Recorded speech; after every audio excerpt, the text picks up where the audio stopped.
কার কিভাবে সওম ভঙ্গ হয়? দুই কারণে সওম ভঙ্গ হয়। একটি হচ্ছে কিছু বের হওয়ার কারণে, আরেকটি হচ্ছে কিছু ঢুকার কারণে।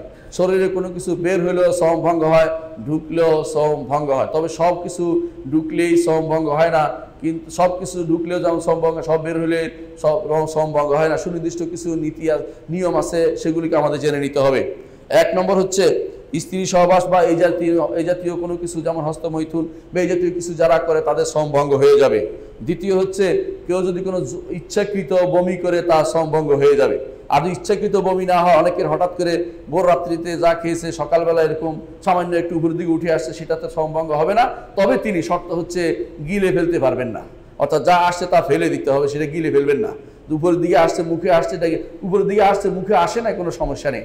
মুখে আসছে, যেটা আসছে এটা ফেলে দিতে হবে, সেটাই হলো মূল কথা। সেটা গিলে ফেলবেন না। আর যদি করে গিলে ফেলেন, ওই দিনের সওম আপনার ভঙ্গ হলেও আপনাকে সওম পালন করে যেতে হবে। পরবর্তীতে অন্য সময় সেটা আপনাকে একদিনের সওম কাজা করতে হবে। অর্থাৎ সেটা আপনার সওম হয়নি, কিন্তু আপনার ছাড় নেই, আপনি খেতে পারবেন না, কারণ রমাদানের সম্মান বিনষ্ট করার অধিকার আপনার নেই।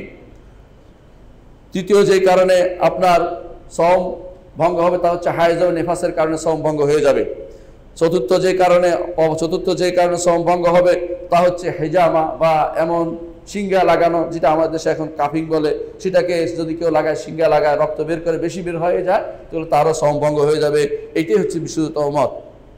আর যে সমস্ত কারণে ঢুকার কারণে, ভিতরে ঢুকার কারণে যাতে সওম ভঙ্গ হয়ে যায়, তার মধ্যে আছে খাবার ও পানি এবং এমন কোনো ইনজেকশন, যে ইনজেকশন খাবার ও পানীয়ের কাজ দেয়। যেটা খাবার ও পানীয়ের কাজ দেয়, অর্থাৎ যেমন কেউ গ্লুকোজ ইনজেকশন দিয়েছে বা এই জাতীয়, যেটা তার খাবার ও পানীয়ের কাজ দিচ্ছে, অথবা এমন কোনো ইনজেকশন দিচ্ছে তার দ্বারা শরীর শক্তি হচ্ছে, এরকম ইনজেকশন দিলে আপনার সওম ভঙ্গ হয়ে যাবে। সুতরাং এই জিনিসগুলো আমাদের মনে রাখা উচিত। এমন কিছু কাজ আমি উল্লেখ করব এখন, যেগুলোতে সওম ভঙ্গ হয় না। এক নম্বর হচ্ছে কানে এবং চোখে যদি আপনি কোনো ফোঁটা দেন অসুস্থতার কারণে, তার কারণে সওম ভঙ্গ হবে না। যদিও আপনার স্বাদ মনে করতেছে, আপনার জিহ্বে আসছে, যদি মনে করেন যে কিছু আসছে, থুতু করে ফেলে দিবেন, কিন্তু সওম ভঙ্গ হবে না। তবে মনে রাখবেন, নাক এমন একটি জায়গা যেখান থেকে খাবার ভিতরে ঢুকে, এই জন্য নাক দিয়ে আপনি কিছু দিতে পারবেন না। নাক দিয়ে দিলেও আপনাকে যেন সেটা ভিতরে না যায়, সেটা খেয়াল রাখবেন। এই জন্য সওম পালনের ক্ষেত্রে আমাদের বলা হয়েছে, আমরা যেন যখন নাকে পানি দেই, সেটা যেন এত বেশি করে ভিতরে না নেই, শুধুমাত্র কিছু অংশ নিয়ে আমরা যেন সেটা আবার ফেলে দেই। রাসূলুল্লাহ সাল্লাল্লাহু আলাইহি ওয়াসাল্লাম শব্দ হচ্ছে এটা, বালিগ ফিল ইসতিনশাক ইল্লা আন তাকুনা সাইমান। সাধারণভাবে আমরা বেশি মুবালাগা করি, বাড়াবাড়ি করি পানি নেওয়ার ক্ষেত্রে, কারণ শয়তান আমাদের নাকের ভিতরে ঘুমন্ত অবস্থায় বসবাস করে, রাসূলুল্লাহ সাল্লাল্লাহু আলাইহি ওয়াসাল্লাম হাদিসে এসেছে। কিন্তু যদি সওম হয়, সওম পালনকারী হয় সেই ব্যক্তি বেশি পানি ভিতরে নিবে না, কারণ এমন হতে পারে সেই ভিতরে পানিটা পেটে চলে যায়। যদি পেটে চলে না যায়, তার সওম কিন্তু ভঙ্গ হবে না। এটাও আমাদের মনে রাখতে হবে। মূল জিনিস হচ্ছে পেটে যেন চলে না যায়। কিন্তু কান অথবা চোখ এগুলিতে দিলে, কোনো ফোঁটা দিলে সেটা দ্বারা আপনার ভঙ্গ হবে না, আপনার সওম ভঙ্গ হবে না। অনুরূপভাবে দাঁত যদি কোনো কেউ উঠাই ফেলেন, দাঁত উঠাইলেও আপনার সওম ভঙ্গ হবে না। দাঁত উঠাইলে সওম ভঙ্গ হবে। দাঁতের মধ্যে এমনকি কোনো কিছু করেছেন দাঁতের মধ্যে, অর্থাৎ দাঁত পরিষ্কার পরিচ্ছন্ন করার জন্য, অথবা দাঁত বাদাই করেছেন, এগুলির কারণে সওম ভঙ্গ হয় না, যদি না সেটা পেটের ভিতরে ঢুকে যায়। তৃতীয়ত